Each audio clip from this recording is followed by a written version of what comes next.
October 31st, Halloween night. The veil between our world and the spirit realm grows thin. But what you're about to hear isn't fiction. These aren't campfire tales meant to scare children. These are real documented encounters that happened on the most haunted night of the year. 5 true stories. 5 terrifying experiences. 5 encounters that changed lives forever. I'm talking about a family murdered in their sleep, their spirits forever trapped in a cycle of violence. A lighthouse keeper who drowned on his way home for Christmas, now guiding lost souls through treacherous waters, and a paranormal investigator who captured something on camera that science cannot explain. By the end of this video, you'll never look at Halloween the same way again. Let's get into it. Before continuing to watch the video, please subscribe to the channel and give it a like. Thank you for watching The Witch's Book, Dark Tales. Story 1. The Villisca Axe Murder House, a Halloween investigation gone wrong. Our first story takes us to the quiet town of Villisca, Iowa. Population, barely 3,700 people. A place where everyone knows everyone, where nothing bad ever happens. Except, it did. And what happened there over a century ago still haunts Halloween night to this very day. On June 10, 1912, 6 children and 2 adults were brutally murdered in their sleep.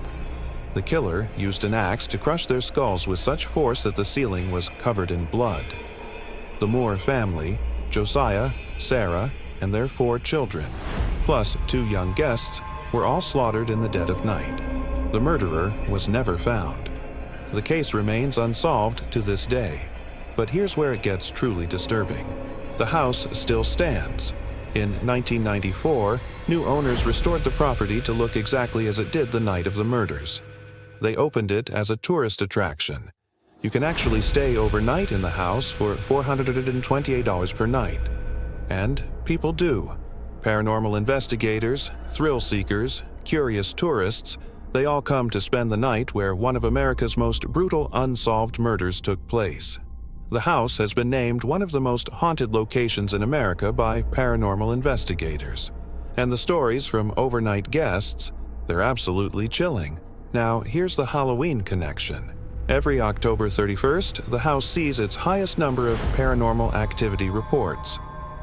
One Halloween night investigation stands out above all others. A group of paranormal researchers arrived at the Villisca house equipped with EVP recorders, thermal cameras, and motion sensors. They set up their equipment throughout the house, paying special attention to the children's bedroom where 4 young souls lost their lives. At exactly 3:15 a.m., the witching hour, their equipment went haywire. The lead investigator, a man with over 15 years of experience, reported that all their thermal cameras detected a sudden temperature drop of 30 degrees in the children's room. Then came the sounds, scratching, whimpering, and then, captured clear as day on their audio recorder, a child's voice saying, "It hurts." But it gets worse. One ghost hunter even stabbed himself after spending a night in the home. He later claimed something had taken control of his hand. He described feeling an overwhelming rage that wasn't his own, a violent impulse that came from somewhere or someone else. The Halloween investigation team that night didn't fare much better. One researcher fled the house at 4 a.m., refusing to speak about what he'd seen. Another developed scratches on his arms that appeared out of nowhere, 3 parallel lines that looked disturbingly like claw marks. Many visitors report supernatural encounters like hearing voices while staying overnight. But on Halloween night, the activity intensifies tenfold. Guests report feeling small hands tugging at their clothing. The sounds of children crying echo through the house. And in the upstairs bedroom, where the Moore children were killed, people have reported seeing the shadows of children playing, only to watch those shadows suddenly freeze and vanish. Some paranormal experts believe that Halloween amplifies the residual energy of traumatic events. The Villisca house, with its history of unspeakable violence, becomes a beacon for spirits unable to move on. And on the one night of the year when the boundary between worlds dissolves, those spirits become almost tangible. The house is still open for tours and overnight stays. Every Halloween, it fills up months in advance. People want to experience the terror firsthand. But those who've spent October 31st inside those walls will tell you some experiences you can never forget, and some spirits, they never truly leave. Story 2. The Penfield Reef Lighthouse, the guardian ghost of Halloween night. Our second story takes us to the cold, dark waters off the coast of Connecticut, to a lonely lighthouse built in 1874 to warn ships away from a treacherous underwater reef. But the lighthouse keeper who died there over a century ago, he never really left. And on Halloween night, his presence becomes impossible to ignore. Frederick Jordan was the head lighthouse keeper at Penfield Reef Lighthouse in Fairfield, Connecticut. It was a lonely job, isolated on a small rocky outcrop surrounded by frigid ocean waters. But Jordan was dedicated. He kept the light burning every single night, guiding vessels safely through dangerous waters. December the 22nd, 1916, just before Christmas. Jordan was rowing home to see his family when a sudden gale swept across the water. His small boat capsized in the freezing waves. Frederick Jordan drowned, his body lost to the depths, just yards from the lighthouse he'd faithfully maintained. His body was never recovered. Ever since then, lighting and equipment malfunctions in the lighthouse have been blamed on Jordan's spiritual presence. But the truly chilling part? The ghost of Frederick Jordan has been seen by dozens of witnesses. And not just any witnesses. Experienced sailors, Coast Guard personnel, and other lighthouse keepers who've served at Penfield Reef. Keepers of the lighthouse often find the logbook open to the day Jordan died. They'll lock up the lighthouse, secure everything, leave for the night, and return the next morning to find the heavy logbook open to December 22, 1916, the day Jordan drowned. But here's the Halloween connection that makes this story truly extraordinary. Every October 31st, locals report seeing a mysterious figure on the water near the lighthouse. He appears as a translucent man in old-fashioned keeper's clothing, standing impossibly on the surface of the waves. He waves his arms, gesturing toward the reef, warning boats away from danger. Locals have recounted witnessing an unidentifiable figure appearing on the water to help stray boats find their way to safety near the reef. One Halloween night in 2003, a fishing boat got caught in rough seas near the reef. The 3 men aboard were disoriented, their GPS had failed, and visibility was nearly zero. They were heading straight for the rocks that had destroyed so many vessels before them. Then they saw him, a man standing on the water, illuminated by an otherworldly glow. He pointed urgently away from their current course. The captain, thinking it was another fisherman in distress, tried to approach, but as they turned their boat, they realized something impossible. The figure was standing on the water, not in a boat, not clinging to debris, standing, solid, real, but impossible. Following the figure's directions, they navigated away from the reef and reached safe harbor. When they looked back, the figure was gone. At the marina, an old-timer listened to their story and nodded knowingly. "You met Frederick Jordan," he said. "He saved dozens of boats over the years, always on Halloween night. He couldn't save himself, but he'll be damned if he'll let anyone else die on those rocks." The Coast Guard has documented multiple reports of Jordan's ghost over the decades. Experienced sailors, people not prone to superstition, all describing the same figure in the same old-fashioned clothing, always appearing when boats are in danger near the reef. But why Halloween? Paranormal researchers believe it's connected to the ancient Celtic festival of Samhain, the origin of Halloween. On this night, the dead can more easily interact with the living. For Frederick Jordan, trapped between worlds since that cold December night in 1916, Halloween offers a chance to fulfill the duty he died trying to complete, protecting lives at sea. The Penfield Reef Lighthouse still stands today, though it's now automated. But local sailors will tell you, If you're ever near that reef on Halloween night and you see a figure standing on the water, don't question it. Just follow where he points. Frederick Jordan has been saving lives for over a century, and he's not stopping now. Some ghosts aren't scary. Some ghosts are guardians, and Frederick Jordan remains the eternal keeper of Penfield Reef, especially on the one night each year when he can make himself seen. Story 3. The Amityville Horror, Halloween in the most haunted house in America. Our third story is one you probably think you know, the Amityville Horror. It's been the subject of books, movies, documentaries, but what really happened on Halloween night in that house? The truth is far more disturbing than any Hollywood adaptation. November 13th, 1974. Ronald DeFeo Jr. murdered his entire family in their Amityville, New York home. His parents, his 4 siblings, 6 people shot in their beds while they slept, all found lying face down in their beds. The crime scene was so disturbing that seasoned detectives reported nightmares for months afterward.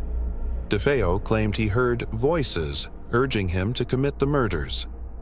The house fell silent after that, a place of unimaginable tragedy. 13 months later, the Lutz family bought the house at a bargain price.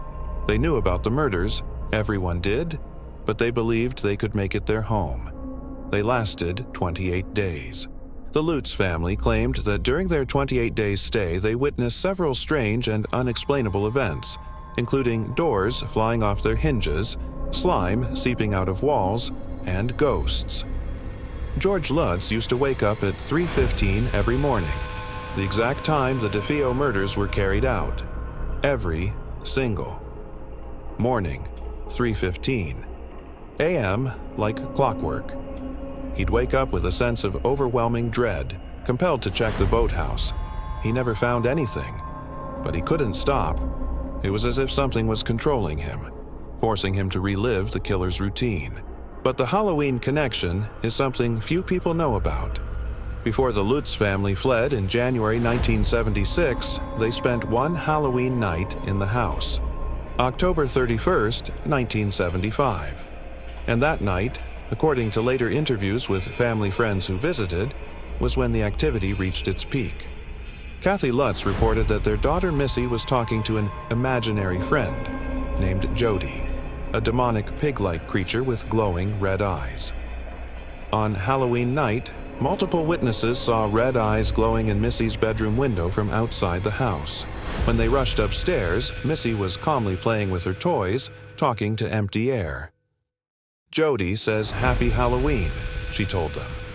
The family's priest, Father Ralph Pecoraro, had attempted to bless the house weeks earlier. He reported hearing a voice say, "Get out," and developed painful blisters on his hands immediately after. On Halloween night, he received a phone call from George Lutz begging him to return. The activity was intensifying. Father Pecoraro refused. He later said he felt a dark presence emanating from that house that was unlike anything he'd encountered in his decades as a priest. That Halloween night, George Lutz went down to the basement, a place he'd avoided since moving in. He described feeling an overwhelming evil presence, like something was watching him from the shadows. He saw a small, red-eyed creature crouched in the corner. When he turned on the light, it vanished. But the walls in that basement room were covered in fresh scratches that hadn't been there that morning. Whether you believe the Lutz family's story or not, and many skeptics have challenged their claims, the house's history is undeniable. Since reports of the haunting first surfaced, the Amityville home has been the backdrop for several books, documentaries, and films. The address has been changed to deter curious visitors, but the house still stands. And every Halloween, locals report strange lights in the windows, shadows moving through the empty rooms. And at exactly 3:15 a.m., some claim to hear screams echoing from inside. The house has changed hands many times since the Lutzes fled. Most owners report no paranormal activity, but others, they tell a different story. Strange sounds, cold spots, the feeling of being watched, and it always intensifies around Halloween. Paranormal experts theorize that the traumatic energy of the DeFeo murders imprinted itself on the house, and on Halloween, when the veil between worlds thins, that energy becomes active again.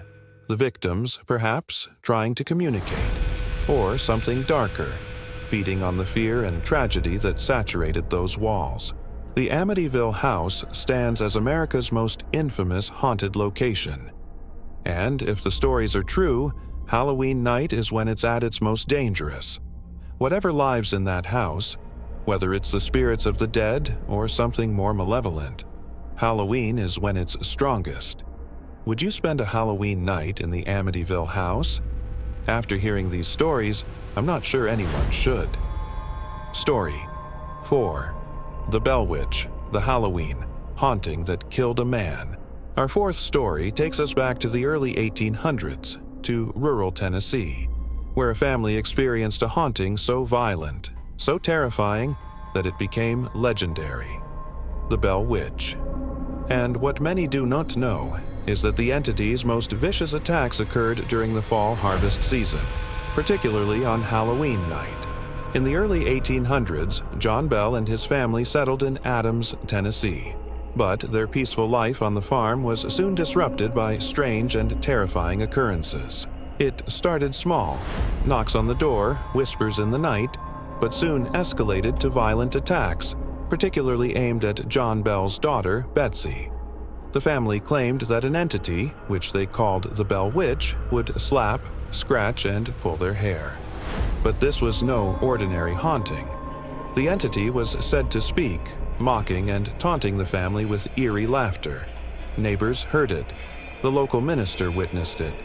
Even future President Andrew Jackson reportedly visited the Bell property to investigate the phenomenon, and fled in terror after his wagons mysteriously stopped on the road and refused to move until the witch allowed it. The entity identified itself as Kate Batts, a former neighbor who'd had a dispute with John Bell. After her death, she supposedly returned to torment him. She vowed she would kill John Bell, and she eventually made good on that promise.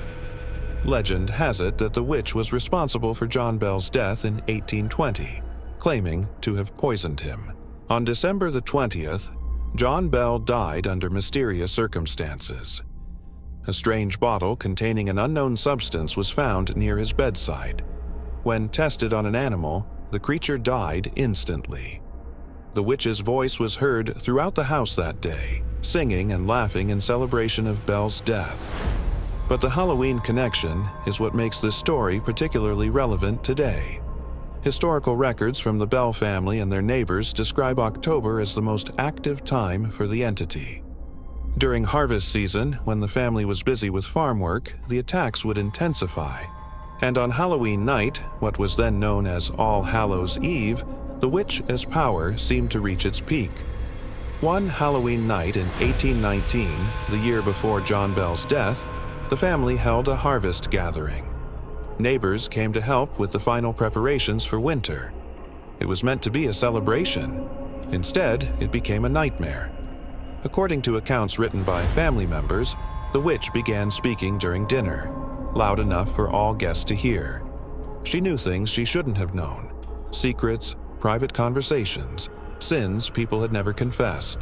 She exposed adultery, theft, lies. She reduced grown men to tears with her knowledge and her mockery. Then she turned her attention to Betsy Bell, John's daughter. Betsy's hair was pulled so violently that witnesses saw her head being yanked backward by invisible hands. She was slapped repeatedly, red handprints appearing on her face. She collapsed, unable to breathe, as if invisible hands were choking her. The guests fled. The family was left alone with the entity that had destroyed their lives.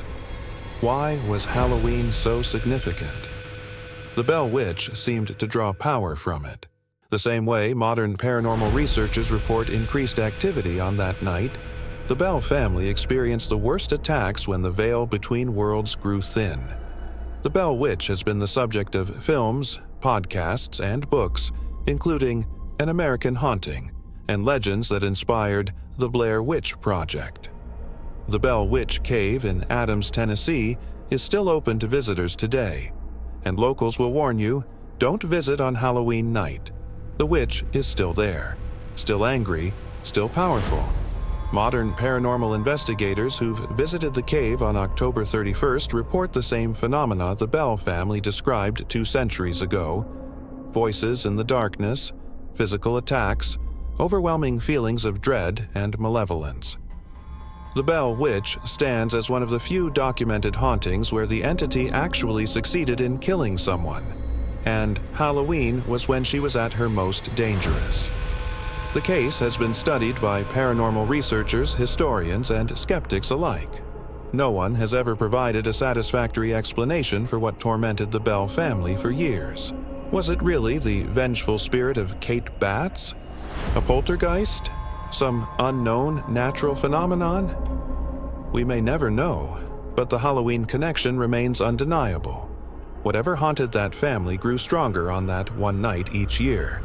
And according to those who visited the Bell Witch Cave on Halloween, it still does. Story 5.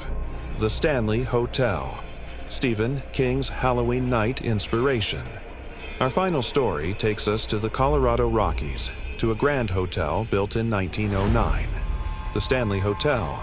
You might recognize it as the inspiration for Stephen King's The Shining. But what many do not know is that King's visit to the hotel happened during late fall, just days before Halloween. And what he experienced there changed horror literature forever. In the 1970s, Stephen King stayed at the Stanley Hotel, and his stay inspired The Shining, one of the most iconic horror novels ever written. King and his wife Tabitha checked into room 217 on a cold autumn night. They were the hotel's only guests. The hotel was about to close for the winter season. The vast, empty corridors, the echoing ballroom, the sense of isolation, it all created an atmosphere of unease. Room 217, where King stayed, is notorious for unexplained activity, including objects moving on their own and ghostly figures appearing. That night, King had a nightmare. He dreamed his young son was being chased through the hotel's corridors by a fire hose that had come alive.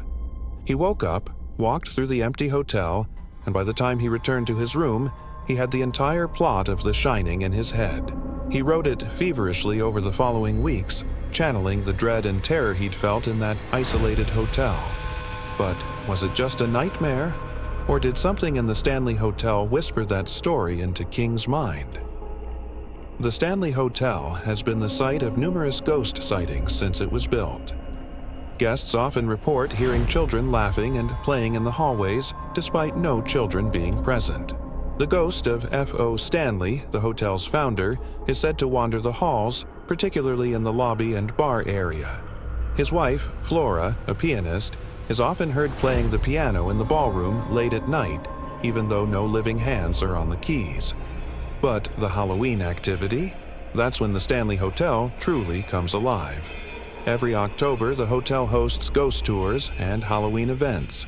But according to staff and guests who've stayed there on October 31st specifically, the paranormal activity reaches unprecedented levels. One Halloween night, a group of paranormal investigators set up equipment throughout the hotel.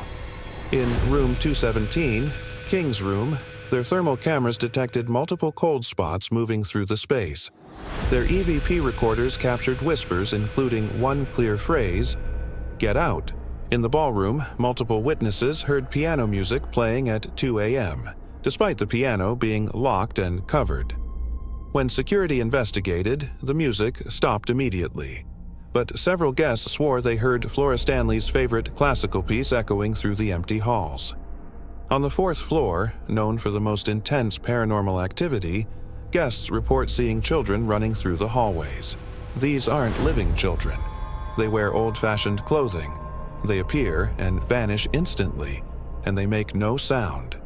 Just the sight of them running, playing some eternal game in the corridors of the Stanley Hotel. One Halloween night visitor, a skeptical journalist writing a piece debunking paranormal claims, checked into room 401. She planned to spend the night proving there were no ghosts. At 3 a.m., she called the front desk, demanding to be moved to a different room. She refused to say what happened, checking out early the next morning. When pressed by her editor later, she said only, "There are things in that room, things I can't explain, and I'm never going back." The Stanley Hotel embraces its haunted reputation. It's become a destination for paranormal enthusiasts and horror fans alike. But those who work there will tell you, Halloween is different. The usual playful activity, doors opening on their own, lights flickering, the occasional cold spot, becomes something more intense, more purposeful. Perhaps it's because Halloween attracts so many people who want to see ghosts. Perhaps their belief, their expectation, somehow amplifies the spiritual energy. Or perhaps the veil really does grow thinner on that one night, allowing the permanent residents of the Stanley Hotel to make their presence undeniably known. Stephen King captured something in The Shining, a sense of malevolence lurking beneath surface beauty, of isolation breeding madness, of places that remember violence, and he channeled it from his experience at the Stanley Hotel. Every Halloween, the hotel proves that King's inspiration was drawn from something very real. The Stanley Hotel still operates year-round. Room 217 can be booked for around $500 per night. But on Halloween, it's reserved months in advance. People want to experience what Stephen King experienced. They want to feel that presence, that otherworldly awareness that something is watching from just beyond the corner of their eye. And for those brave enough to stay on October 31st, they almost always get what they came for, whether they want it or not.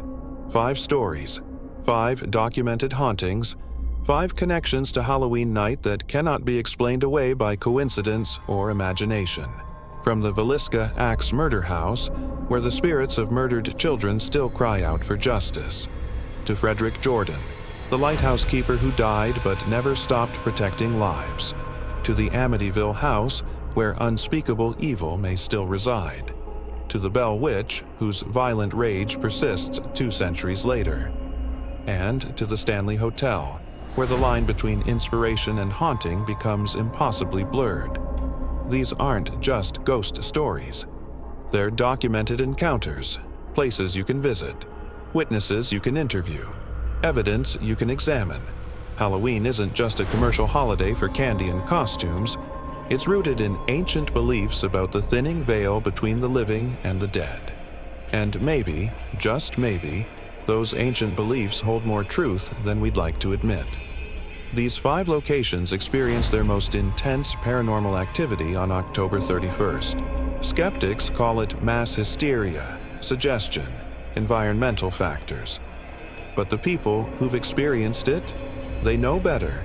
They felt the cold hands, heard the whispers, saw the shadows move with purpose and intelligence. So this Halloween, when you're sitting safely at home, handing out candy to trick-or-treaters, remember these stories. Remember that out there in Iowa and Connecticut, in New York and Tennessee and Colorado, there are places where the dead don't rest. Where October 31st isn't a celebration, it's a warning. Would you spend Halloween night in any of these locations?